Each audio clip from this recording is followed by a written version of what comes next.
Hi sir. ఇప్పుడు present మీరు ఎన్ని సంవత్సరాల ఎక్స్పీరియన్స్ ఉంది మొబైల్ ఫీల్డ్లో మీకు? నాకు మొబైల్ ఫీల్డ్లో వచ్చేసి 24 ఏళ్ళు ఎక్స్పీరియన్స్ ఉంది నాకు. ఫస్ట్ నేను 1100 3310 ఫోన్లు అమ్మిన, సేల్ చేసిన, అప్పుడు రిపేర్ కూడా చేసిన. సో అసలు ఎలా స్టార్ట్ అయింది మీ జర్నీ? ఫస్ట్ స్టార్టింగ్లో అంటే నేను ఫస్ట్ ఉన్నది టెలికమ్యూనికేషన్ సంబంధించిన దాంట్లోనే. ఫస్ట్ స్టార్టింగ్ నేను ఎస్టీడీ బూత్లో పనిచేసేవాడిని. తర్వాత అదే ఎస్టీడీ బూత్ మిషన్లు రిపేర్ చేసుకుంటూ ఒక 5 years 6 years ఉన్నది. ఈ ఎస్టీడీ బూత్ అయిపోయిన తర్వాత కాయిన్ బాక్స్ వచ్చింది. కాయిన్ బాక్స్ ఎండింగ్ టైంలోనే ఈ మొబైల్స్ అనేవి కొద్దిగా ఇంక్రీజ్ కావడం, మొబైల్ సేల్స్, మొబైల్ నెట్వర్క్, ఇవి మొబైల్ అవడం వల్ల మళ్ళీ నేను దీని నుంచి అప్డేట్గా మొబైల్ రిపేర్ నేర్చుకోవడం జరిగింది.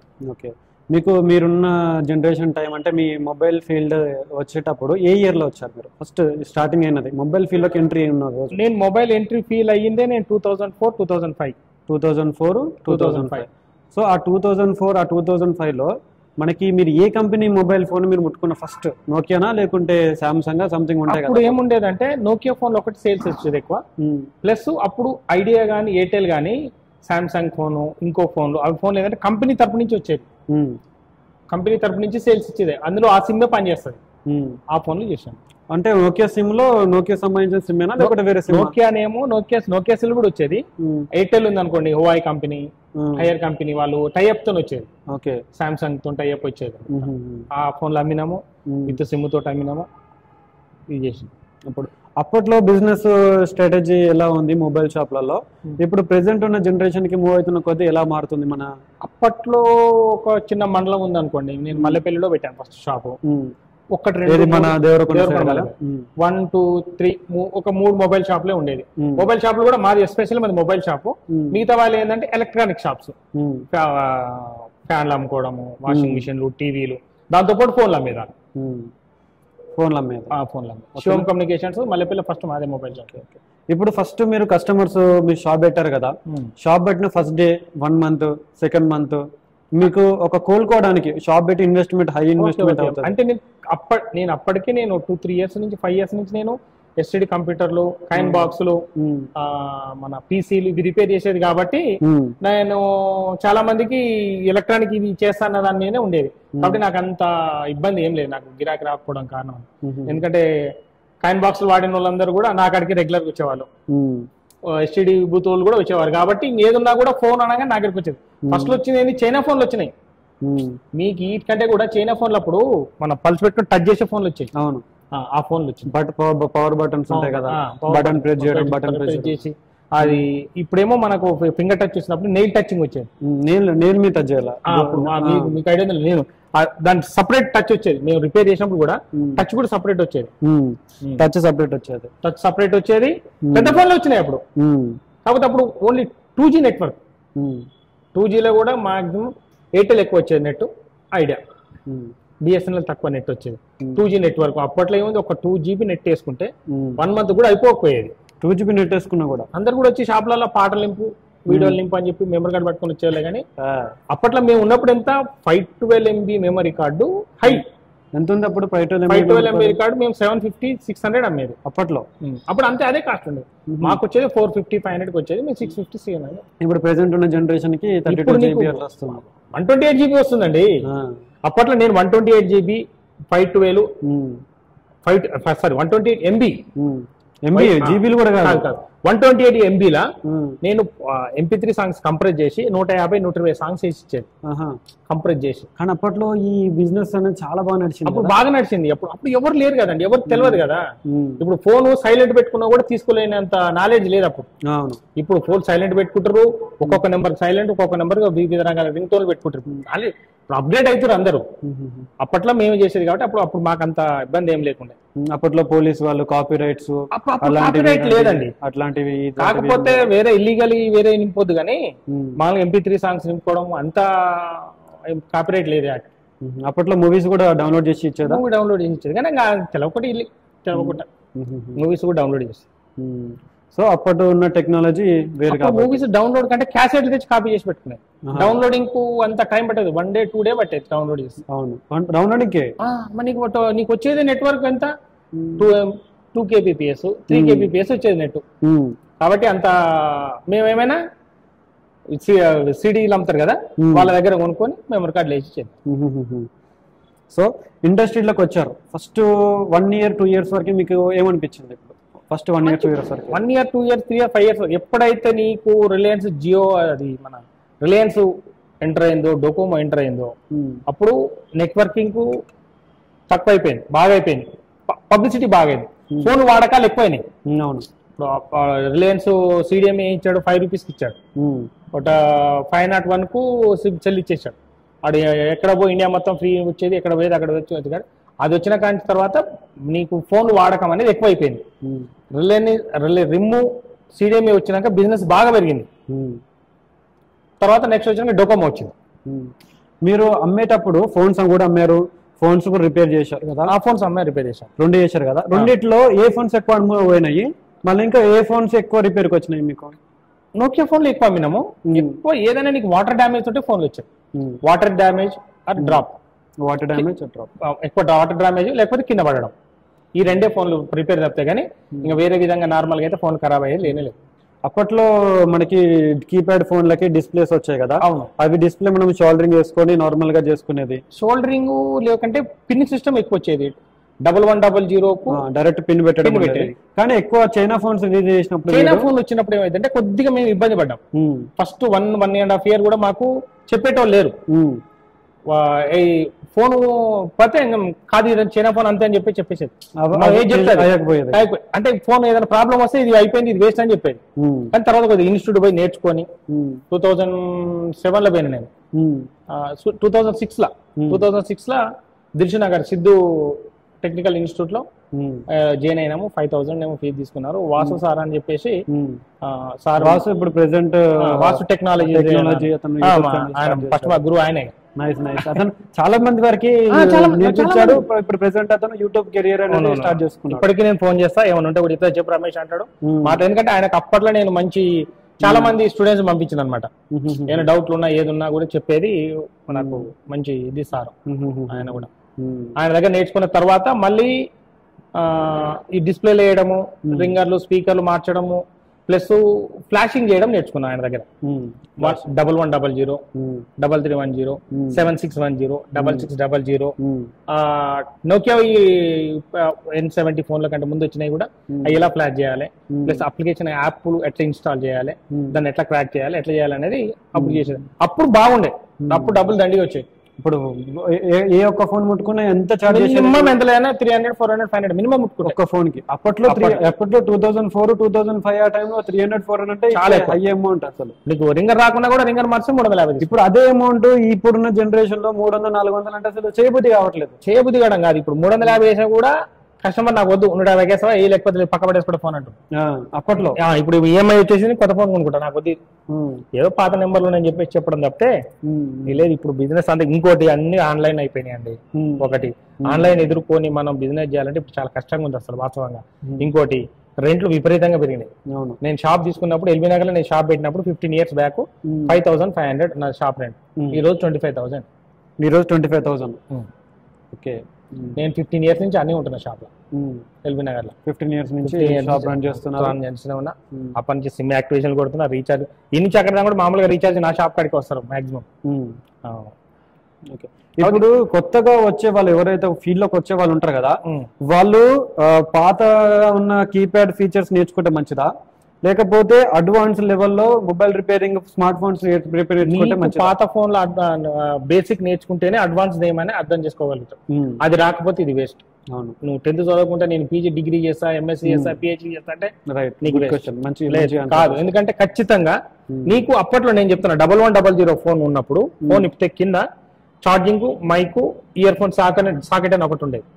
అక్కడ సాకెట్ దగ్గర నుంచి ఎక్కడి కనెక్షన్ పోతున్నాయి, ఎక్కడి నుంచి ఎక్కడ జంపర్ వస్తుంది, ఏడ నీకు ఫీజు వస్తుంది, ఎక్కడ నీకు కాంపోనెంట్స్ వస్తున్నాయి అని చెప్పేసి నీట్గా ఉండేది. అది తెలుసుకుంటే ఇప్పుడు కొత్త దాంట్లో అది అలా ఉంది కాబట్టి ఇది కూడా ఎన్నో ఒక్కడ ఉంటుంది అనేది వెతుకోవడానికి నాకు అవకాశం ఉంటుంది. నువ్వు డైరెక్ట్ ఇది రాలేదంటే ఇప్పుడు ఏముంది, ఇప్పుడు ఛార్జింగ్ కనెక్షన్ రావడానికి సిసి పట్టి చేంజ్ అంటుంది. సిసి పట్టి చేంజ్ చేసేస్తాడు. తర్వాత నీకు మదర్ బోర్డ్ లో ప్రాబ్లం ఉంటే ఏం చేయాలి? అసలు మదర్ బోర్డ్ లో సిసి పట్టి నుంచి సిపియుకి పోతుందా, పవర్ పిఏకి పోతుందా, పవర్ ఐసీకి పోతుందా, దేనికి పోతుంది కనెక్షన్ అనేది తెలియనప్పుడు, బేసిక్ నాలెడ్జ్ లేనప్పుడు ఆయన ఏం చేయగలుగుతాడు రిపేర్? ఏమైనా అప్లికేషన్ ఇన్స్టాల్ చేయడము, సాఫ్ట్వేర్ చేయడం వరకే చేయగలుగుతాడు. హార్డ్వేర్లతో మాత్రం ఖచ్చితంగా ఎక్స్పీరియన్స్ ఉంటేనే మనకు గెటింగ్ కాగలుగుతాం. ఇప్పుడు కొంతమంది స్టూడెంట్స్ ఏంటంటే కొన్ని ఇన్స్టిట్యూట్లకు వెళ్తున్నారు, డైరెక్ట్ గా 1 month లో కోర్స్ అంటున్నారు. వాళ్ళు డైరెక్ట్ గా 1 month లో కోర్సు, 1 month లో ఇంకా గతంగా జాబ్ ఎక్కువ అంటున్నారు. అది పాసిబిలిటీలో ఉంటుంది? వాళ్ళకి ఒకటే వాళ్ళకి నేర్పించంటే అందరినీ తప్పు పట్టడం తప్పు. ఎక్స్పీరియన్స్ పర్సన్సే నాకు ఇప్పుడు హైదరాబాద్ లో చాలా మంది ఉన్న ఇన్స్టిట్యూట్లలో కూడా నేను చాలా వరకు తిరిగినా, అందరు కూడా నాకు తెలుసు. వీళ్ళకి ఏం చెప్తారంటే పైసలు ఫస్ట్ ఐసీ రిమూవ్ చేసి కూర్చోబెట్టి ఫస్ట్ పర్ఫెక్ట్ నేర్పుతారు. ఏ ఇన్స్టిట్యూట్ అయినా ఫస్ట్ నేర్పేది అది. తర్వాత వీళ్ళు చెప్తారు, ఇన్స్టిట్యూట్ లో చెప్తారు, కానీ వీళ్ళు వినిపించుకోరు. వీళ్ళు ఎప్పుడైతే ఐసీ తీసి కూర్చోబెట్టి ఫోన్ ఆన్ అయింది అనుకుంటాడో, నాకు పని వచ్చింది అనుకుని మెంటల్ గా ఫీల్ అయిపోతాడు అంతే. కానీ ఒక సప్లై ఇప్పుడు లైటింగ్ సెక్షన్ ఉందండి, బూస్ట్ కాయలు పోయిందా, ఏం పోయిందని చూసుకోవాలి. అన్ని కరెక్ట్ గా ఉన్నప్పుడు ఐసీ ఏదో వాటర్ డ్యామేజ్ ఉంటే క్లీన్ చేసి రిబాల్వ్ చేస్తే ఓకే ఆన్ అయింది, ఓకే ఇది చేసి ఇది వస్తుంది ఫిక్స్ అయిపోతుంది. అది కాదు అసలు. ఈ నుంచి గ్రాఫిక్ సెక్షన్ ఎడిపోతుంది, వోల్టేజ్ ఎడిపోతుంది, ఇవన్నీ చెక్ చేసుకుంటేనే ఆయనకు గెటిన్ కాగలుగుతాడు. కాకపోతే వీళ్ళు నేర్చుకొని వచ్చినా కూడా వీళ్ళు చేస్తుంటే ప్రాబ్లమ్స్ వస్తే అలా నేర్చుకున్న మాస్టర్లకు కానీ గురువులకు కానీ ఫోన్ చేసి నేను ఇది చేసినా ఇది కాలే, ఎక్కడికెక్కడ ఇప్పుడు డిస్ప్లే సెక్షన్ కాడికి అన్ని లైన్ల కాడికి ఎంత వోల్టేజ్ వస్తుంది, ఎంత ఓమ్స్ వస్తుంది అని చెక్ చేసుకుని దాని ప్రకారం ఫాలో అయితే చేసుకోవచ్చు. కానీ ఖచ్చితంగా ఒక 2-3 years ఎక్స్పీరియన్స్ ఉంటేనే ఏదైనా ఫోన్ చేయగలుగుతాం మినిమం. ఇంకోటి ఏం జరుగుతుంది ఒక క్వశ్చన్ ఏంటంటే 1 month లో ఇప్పుడు ఫ్రెషర్, అతనికి ఏ పని రాదు, ఏ పని కూడా ఎక్స్పీరియన్స్ లేదు. మీరు ఎక్స్పీరియన్స్ పర్సన్స్ కూడా ఈ రోజుల్లో చాలా వరకు ప్రాబ్లమ్స్ ఫేస్ చేస్తుంటారు. ఈవెన్ రెగ్యులర్ గా రెడ్ మొబైల్ ఫోన్ రిపేర్ చేసేటోళ్ళు, గ్రాఫిక్ ప్రాబ్లమ్స్, సాఫ్ట్వేర్ ప్రాబ్లమ్స్ చేసేటోళ్ళు కూడా ఇప్పటికి ప్రాబ్లమ్స్ ఫేస్ చేస్తున్నారు. ఎక్స్పీరియన్స్ ఉన్నోడే ఎన్ని ప్రాబ్లమ్స్ ఫేస్ చేస్తున్నాడు. అలాంటిది ఒక ఫ్రెషర్ డైరెక్ట్ గా 1 month లో కోర్స్ కంప్లీట్ చేసుకుని వచ్చాడు. ఓకేనా, 1 month లో కోర్స్ కంప్లీట్ చేసుకుని వచ్చాడు. సో ఆ కోర్స్ కంప్లీట్ అవ్వగానే అతను డైరెక్ట్ గా షాప్ పెట్టుకోవాలనుకుంటాడు. ఆ షాప్ పెట్టుకున్న తర్వాత అతని యొక్క సస్టైనబిలిటీ అంటే అతను ఎదగడానికి ఇప్పుడు 4 lakhs పెట్టి షాప్ పెట్టుకుంటాడు, ఒక 5 lakhs 6 lakhs పెట్టి షాప్ పెట్టుకుంటాడు. మళ్ళీ దాని తర్వాత ఆ యొక్క ఇన్వెస్ట్మెంట్ ని ఫ్రెషర్ వర్క్ నేర్చుకున్నాడా లేదా అనేది సీట్ మీద కూర్చుంటే తప్ప తెలియదు. అవునా, ఫోన్ పట్టుకొని చేస్తే ఫోన్ పట్టుకొని చేస్తేనే అతను కస్టమర్ దగ్గర ఎంత తీసుకుంటున్నాడో, అతను రోజుకి ఎన్ని డెడ్ మొబైల్ ఫోన్ ఆన్ అవుతున్నాయి, ఈ ప్రకారంగా చేస్తేనే తెలుస్తుంది. కాకపోతే ఏంటిదంటే కొన్ని సందర్భాల్లో మనకి మొబైల్ ఫోన్ డెడ్ వచ్చింది. ఇలాంటి ప్రాబ్లమ్స్ ని అతను ఫేస్ 1 month లో నేర్చుకొని రిపేర్ చేయగలుగుతారు ఒక ఫ్రెషర్? అది చెప్పండి. ఆయన ఇన్స్టిట్యూట్ లో నేర్చుకున్న బేసిక్ దాన్ని బట్టి మాత్రమే చేయగలుగుతారు. ఇప్పుడు సపోజ్ నేను అనుకోండి, నాకు డెడ్ ఫోన్ వచ్చింది, ఫస్ట్ నేను ఏం చేసుకుంటాను, ఛార్జింగ్ పెట్టి చూస్తాను, లేదు బ్యాటరీ వోల్టేజ్ ఎంత ఉందో చెక్ చేసుకుంటాను, షార్ట్ ఉందో చూసుకుంటాను, ఇంటర్నల్ షార్ట్ ఉందో చూసుకుంటాను, వాటర్ డ్యామేజ్ ఉందో చూసుకుంటాను. ఇవన్నీ చూసుకున్న తర్వాత ఏం ప్రాబ్లం అనేది రెక్టిఫై చేసుకోగలుగుతాం. ఫ్రెషర్ అనుకో, నాకున్నది ఎక్స్పీరియన్స్ ప్రకారం, నాకు తెలిసిన ప్రకారం డెడ్ అని రాగానే చూస్తారు, బ్యాటరీ చేంజ్ చేస్తారు, టకా హీట్ కొడతారు, కొండనాగకు మంది చేస్తే కొండనాగ ఊసిపోతారు ఫుల్లా. నేను చాలా ఫోన్లు వచ్చిన డెడ్ వచ్చినాక ఏమైనా చూపించినట్టే నా ఫోన్ ముట్టుకోను. ఎందుకంటే కాదు టైం వేస్ట్. అది ఖరాబ్ అయింది 10% అయితే పనికిరాని టెక్నీషియన్ వల్ల అది 80% డ్యామేజ్ అవుతాయి. ఈ 90% డ్యామేజ్ కి కస్టమర్ డబ్బులు ఇవ్వడానికి ఒప్పుకోడు. అవును, మనం ఇప్పుడు ఫస్ట్ మన దగ్గరకు వచ్చిన అనుకోండి ఒక 10 రూపాయలు చెప్తాము, మళ్ళీ నెక్స్ట్ వేరే కాడ రిపేర్ అయ్యి మళ్ళీ మన దగ్గరకు వచ్చినప్పుడు దానికి ప్రైస్ హై ఉంటది, కూడదు. వాళ్ళు ముట్టుకోలేదు. ఇప్పుడు ఎక్స్పీరియన్స్ పర్సన్ ఉంటే చేసేస్తాడు, అవును, ఎక్స్పర్ట్ ఉంటే చేసేస్తాడు. ఎక్స్పర్ట్ లేనప్పుడు పరిస్థితి ఏంది, ఏం లేదు, పేస్ట్ కొడతాడు, హీట్ కొడతాడు. ఫస్ట్ వచ్చేది అదే, హీట్ కొట్టి చూస్తాడు, డ్రర్ అని క్లీన్ చేస్తాడు, అయిందన్నా ఇది అయితే నా వల్ల అంటాడు. దాంట్లో ఏమవుతుంది, సిపియూ ఎంత సెన్సిటివ్ అనేది ఆయన నేర్చుకోవాలి ఫస్ట్. సిపియూ ఎంత సెన్సిటివ్ అనేది ఆయనకు తెలిస్తే ఆ మొబైల్ మీద ఎంత హీట్ కొట్టాలి, ఎంత చేయాలి అనేది ఆయనకు అర్థమవుతుంది. నువ్వు పవర్ ఆన్ అయితే లేదంటే నువ్వు సిపియూ జడగొట్టి నాకు ఇస్తే నేనేం చేయగలుగుతా? కాలు నొప్పి వస్తుంది అని చెప్పి గుండె కోసి అదే పరిస్థితి. ఇప్పుడు కిడ్నీ ఆపరేషన్ కి గుండె ఆపరేషన్ నేను కూడా మా వల్ల కానీ ఫోన్లు కూడా మేము వేరే ఎక్స్పర్ట్ కార్డు పంపిస్తే కూడా వాళ్ళు డైరెక్ట్ అంటారు, రమేష్ అన్న నీకు డౌట్ ఉంటే నాకు ఫోన్ చేయి, నేనేం చేయాలని చెక్ చేస్తాను. ఎందుకంటే నేనే కాదు, నాకంటే ఎక్కువ నేర్చుకునే వాళ్ళు కూడా ఉంటారు, నా తర్వాత వాళ్ళు కూడా. ఇప్పుడు ఒక్కొక్కరు ఎక్స్పీరియన్స్ ఒక్కొక్కరికి ఉంటుంది. మనం అడుగుతాం, నువ్వు హీట్ కొట్టి తీసుకొని రా, నీకు నేను చేయిస్తా, నీకు 10 రూపాయలు వస్తాయి, నాకు 10 రూపాయలు వస్తాయి, అంతే ఆడ. సో ఇప్పుడు మీరు ఇన్ని ఇయర్స్ ఎక్స్పీరియన్స్ ఉంది కదా, ఇప్పుడు మీకున్న ఈ జనరేషన్ బాగా అనిపిస్తుందా, ఓల్డ్ జనరేషన్ మొబైల్ ఫీల్డ్ బాగా అనిపిస్తుంది? ఓల్డ్ జనరేషన్ మొబైల్ ఫీల్డ్ ఖచ్చితంగా ఫోన్ వస్తే బాగా చేసి ఇచ్చేవాళ్ళం. ఇప్పుడు నాకు 8 ఫోన్లు వచ్చినాకో అలానే 2-3 చేయగలుగుతున్నా. మిగతా 5-6 ఏమైతుందంటే వేరే చెడగొట్టి నేను చేయలేకపోతున్నా. అది మెయిన్. అంటే ఇప్పుడు ప్రెసెంట్ ఏంటంటే ఓల్డ్ జనరేషన్ 2004 నుంచి 2012 వరకు మంచి బ్రహ్మాండంగా ఉండే మొబైల్ ఫీల్డ్ బాగుంది, అసలు తిరిగి అనేది లేదు.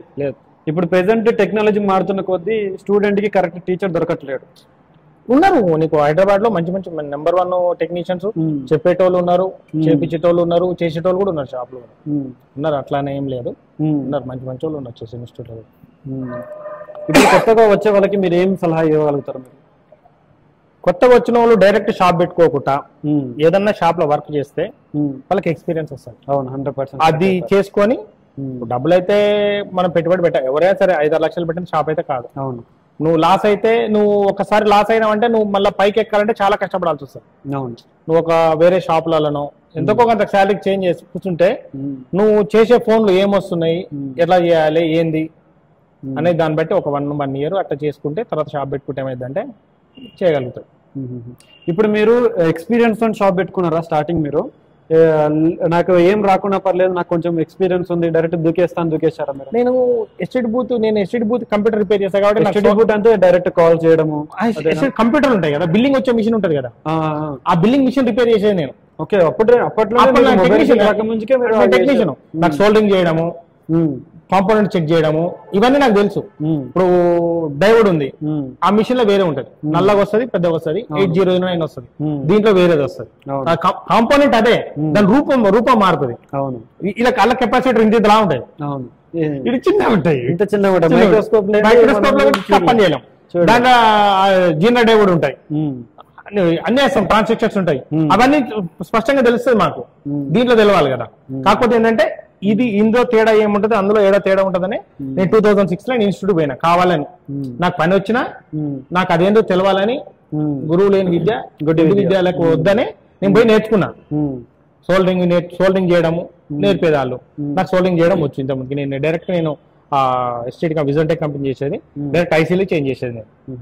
నేను ఇంటర్ఫేస్ ఐసీలు ఉంటాయి, దాన్ని ఐసీలు చేంజ్ చేసేది, పవర్ సప్లై చేసేది, అది బ్యాటరీ మీద నడవకపోతే ఎట్లా కన్వర్ట్ చేయాలని అది చేసేది అనమాట.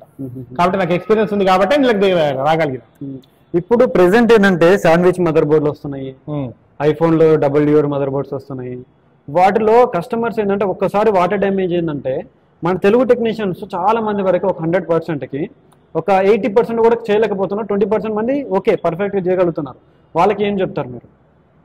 వర్క్ మీద ఇంట్రెస్ట్ ఉండి నేర్చుకోవడమే, ఏదైనా నీకు రెగ్యులర్ గా చేయడమే నీకు దానికి సొల్యూషన్. నువ్వు రెగ్యులర్ గా చేస్తుంటేనే సెట్ అవుతాం మనం. సో అతను ఏదైతే ఉన్నారో ప్రాబ్లమ్స్, ఇప్పుడు అతనికి సొల్యూషన్ ఎలా ఉంటున్నాను నేను నార్మల్ గా, అతనికి ఈ రోజు వచ్చిన ఫోన్ అవ్వలేదు, రేపు వచ్చిన ఫోన్ కూడా అవ్వలేదు, 3rd, 4th, 5th వచ్చిన ఫోన్ కూడా అవ్వలేదు, చాలా ఇన్స్టిట్యూషన్స్ కూడా తిరిగాడు. అలాంటి వాళ్ళకి ఏదైనా సొల్యూషన్ ఉందని మీరు బాగా ఈగోకు పోకుండా వర్క్ వచ్చిన దగ్గరికి పోయి రెస్పెక్ట్ గా అన్న ఇది వస్తలేదు ఎట్లా చేయాలి నాకు చెప్పు అన్నాడు. అది చిన్నోడు కానీ, పెద్దోడు కానీ, కొత్తోడు కానీ, పాతోడు కానీ. ఈగో అంటే గుర్తొచ్చింది, మన మొబైల్ ఫీల్డ్ లో ఈగో వారికి ఎంత వరకు ఉండొచ్చు? ఈగో 80% ఉంటుంది, 80% వరకు. సో ఇప్పుడు మీ పక్కన ఒక షాప్ పెట్టుకున్నాడు, మీ ఫీలింగ్ ఎలా ఉంటుంది చెప్పండి? నేను పెట్టుకోని చెప్తాను. నేను కాకపోతే ఏంటంటే నేను రెగ్యులర్ గా నిలబడాలి షాప్ లో. నా కస్టమర్ పోద్దంటే నేను నిలబడాలి. అవును, నేను షాప్ కౌంటర్ లో నేను కూర్చుంటే కస్టమర్ నన్ను చూసి ఆడు పోలేడు, ఎందుకంటే 15 years వస్తుంది కదా. ఇన్ కేసు నేను లేకపోతే కొత్త ఒకసారి పోయిద్దామని పోతాడు, వానికి అలవాటు పడిపోతాడు. ఇప్పుడు కొత్తగా వచ్చే వాళ్ళకి ఆల్రెడీ కస్టమర్స్ ని బిల్డప్ చేయడం చాలా కష్టం. కొత్తగా వచ్చే వాళ్ళకి కస్టమర్స్ ని బిల్డప్ చేసుకోవడము, అసలు ఆన్లైన్ లో కస్టమర్స్ ఇలా పట్టించుకోవాలా, మళ్ళీ ఇంకా ఆఫ్లైన్ లో మనం షాప్ పెట్టామంటే షాప్ పెట్టాగానే కస్టమర్ ఎవరు రాదు లోపలికి. ఆ కస్టమర్స్ మనం ఎలా అట్రాక్ట్ చేయగలుగుతాం? మనం అట్రాక్ట్ చేయడం అంటే మనకున్న వర్క్ ని బట్టే వాళ్ళు వస్తారు రెగ్యులర్ గా. అంతే, ఒక్కసారి వచ్చినట్టే కస్టమర్ ని ఇంకోసారి వచ్చేటట్టే అతను ట్రీట్ చేయాలి మనం. వానికి అతను ఏం అడిగిండు, ఆయన అడిగేది ఏందనేది, ఆయన అడిగే క్వశ్చన్ బట్టే మన ఆన్సర్ 2 ఆన్సర్లు ఇవ్వాలి. అట్లా ఇస్తేనే మన దగ్గర వర్త్ ఉందని చెప్పేసి మనం నెక్స్ట్ టైం వస్తాం. సో మన సిమ్ యాక్టివేషన్కి వచ్చింది అనుకోండి, సిమ్ యాక్టివేషన్ చేసి ఇచ్చి పెట్టొద్దు ఆయన. సిమ్ యాక్టివేషన్ యాక్టివేషన్ చేసి వెళ్ళిపోమని చెప్పొద్దు. మన దగ్గర ఏమున్నా ఏంది ఆయన కళ్ళకి కనబడేటట్టుగా అన్ని చూపెట్టాలా, మన దృష్టిని మలచాలా మనం. ఆయన చూడాడు ఇది చూడు అని చెప్పాం మనం. ఒక కస్టమర్ వస్తాడు, ఆయనతో ఇది ఈ వస్తువు అమ్మేటప్పుడు ఈయన ఆపి ఆయనకి ఎక్స్ప్లెయిన్ చేసేటప్పుడు ఈయన కూడా వింటాడు, ఓహో ఇది ఇలా ఉంటుందా ఇలా ఉంటుందా, ఆయన కాడ ఇది దొరుకుతుంది అని వస్తాడు. ఒక కస్టమర్ షాప్ కి రావాలంటే చాలా కష్టపడాలి. కస్టమర్ పోయిందంటే తిరిగి రాడు. అంతే, 1 టైం నువ్వు మొబైల్ వాపస్ ఇచ్చినావంటే ఇన్ కేసు అది వేరే కాడ అయింది అనుకో, నేను షాప్ రాడు. అంతే, అతను రాడు. ఎవరైతే టెక్నీషియన్ మంచిగా చేస్తాడో అతని దగ్గర పోయి మళ్ళీ రిపేర్ చేయించుకుంటాడు. మళ్ళీ ఇంకొకసారి కస్టమర్ అనేది మన షాప్కి వాకింగ్ లాగా రావడం. ఇప్పుడు డైలీ నార్మల్గా ఒక మంచి ప్లేస్లో మనం షాప్ పెట్టుకున్నాము, మంచి ప్లేస్లో, మంచి గిరాకున్న ప్లేస్ అంటే ఎక్కువ క్రౌడ్ ఉన్న ప్లేస్లో పెట్టుకున్నాము. అప్రాక్సిమేట్గా మనకి వాకింగ్ ఎంత రావచ్చు, కస్టమర్స్ లోపలికి రావడానికి ఎంత ఛాన్సెస్ ఉంటుంది డైలీ అంటే నీ షాప్ అట్రాక్షన్ బట్టి వస్తారు, షాప్ బయట నుంచి లుకింగ్ బట్టి వస్తారు. డైలీ ఎంత ఎక్స్పెక్ట్ చేయొచ్చు మామూలుగా? ఒక అట్లీస్ట్ 5 కానీ 3 కానీ 4 కానీ అట్లీస్ట్ ఒక 10 మంది. ఆ ఏరియాలో ఎన్ని షాపు 5-6 షాపులు ఉన్నాయి అనుకోండి, పబ్లిక్ ఎక్కువ వస్తారు. ఒకటే షాప్ ఉంది అనుకోండి, పబ్లిక్ తక్కువ వస్తారు. ఎక్కువ షాపులు ఉంటే వస్తారు. ఇప్పుడు 2-3 షాపులు ఇప్పుడు వనస్థలిపురం ఉంది, సుష్మా థియేటర్కి వెళ్ళి మొత్తం మొబైల్ షాపులు. వీళ్ళు ఇక్కడ నుంచి ఏం చేశారంటే సుష్మా థియేటర్ కాడ పోయి అన్ని షాపులు తిరుగుతారు వీళ్ళు. రోడ్ యువతలో ఒకటే షాప్ ఉంటుంది, ఆ షాప్ తక్కువ వస్తారు, రెగ్యులర్ వాళ్ళే వస్తారు ఆ షాప్. అట్లా ఇప్పుడు నార్మల్ గా ఒక షాప్ ఉంది అనుకో, అసలు మొబైల్ షాప్ ఎందుకు వెళ్ళాలని ఆలోచిస్తాడు. అవును, 5 షాపులు ఉన్నాయి అనుకో, 4-5 ఉండాలి.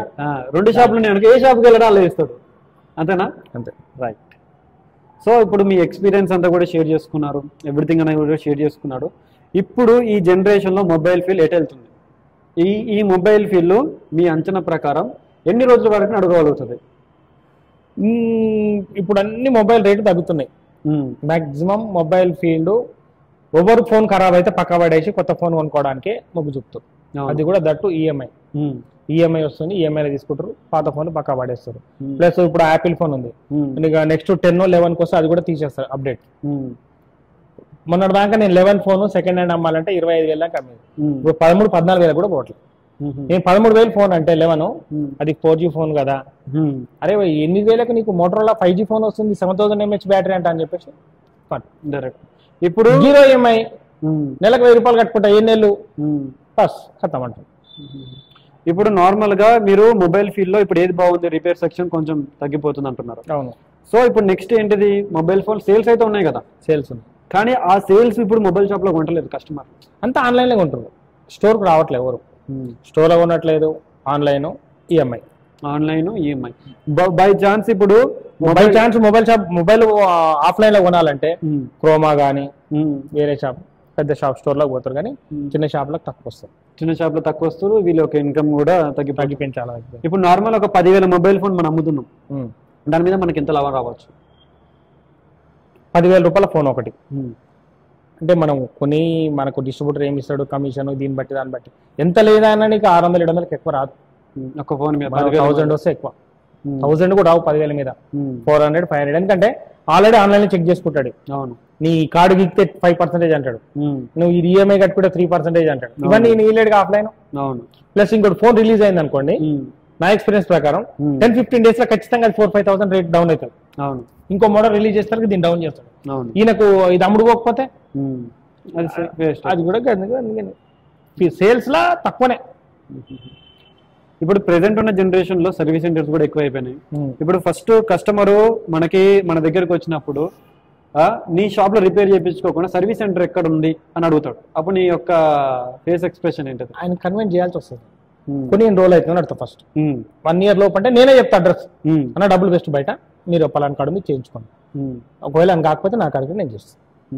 ఆయన వాటర్ డ్యామేజ్ అయింది, అదైంది, ఇదైంది అని చెప్తే మాక్సిమం వాటర్ డ్యామేజ్ కు డ్రాపింగ్ కు కింద పడ్డదానికి కంపెనీ వారంటీ ఇయ్యరు. నీకు ఖచ్చితంగా మొబైల్ చూస్తే ఏదో ఒక ఇంత క్రాక్ ఉన్నా కూడా ఇది కింద పడదని అంటాడు. ఇది కింద పడితేనే క్రాక్ వచ్చింది కాబట్టి నేను వారంటీ అని అంటాడు. అది కూడా చెప్పి పంపిస్తాం. అట్లా పోయి మళ్ళీ నా కాడికి వచ్చి చేయించుకున్న చాలా మంది. సో ఇప్పుడు కస్టమర్లు ఏంటిది ఫ్రీగా రావడానికి ఎక్కువ ఆస్కారం చూపిస్తారు. ఎవరైనా ఫ్రీగా వస్తుందంటే ఎవరైనా. సో ఇప్పుడు ప్రెసెంట్ ఏంటిదంటే ఇప్పుడు వరకు మనం మాట్లాడుకునేది లెవెల్ 1 వర్క్, ఇప్పుడు level 2 work.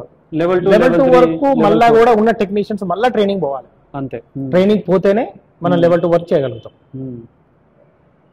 So level 1 level 2 అంటే డిస్ప్లే వేయడం, ఛార్జింగ్ పిన్, ఇవన్నీ ఏవైతే ఉన్నాయో ఇవన్నమాట. లెవెల్ 3 లెవెల్ 4 ఏదైతే ఉందో సిపియు చేయడం, C pin, dual core, double mother board. So ఇప్పుడు టెక్నీషియన్స్ కొన్ని ఇన్స్టిట్యూట్కి వెళ్ళినా కూడా వర్క్ చేయలేకపోతున్నాం, దానికి ఏం చెప్తారు మీరు? ఇప్పుడు 10 మంది స్టూడెంట్స్ ఉంటే అందరు ఐఏఎస్ ఆఫీసర్ కావాల్సిన అవసరం లేదు, ఒకడే కావచ్చు. ఎంతమంది స్టూడెంట్ నేర్చుకున్నా అతనికి ఉన్న ఇంట్రెస్ట్, అతనికి ఉన్న చేసే ఆయన వర్క్ ని బట్టి సక్సెస్ కావచ్చు. 10 మందిలో 10 మంది వెళ్తే అందులో ఇద్దరే సక్సెస్ అయ్యి బయటకు రావచ్చు. ఒక్కరు కావచ్చు, ఇద్దరు కావచ్చు, 10కి 10 మంది కూడా అది కూడా కాకపోవచ్చు. చెప్పే గురువు తప్పు కాదు అక్కడ. Institute master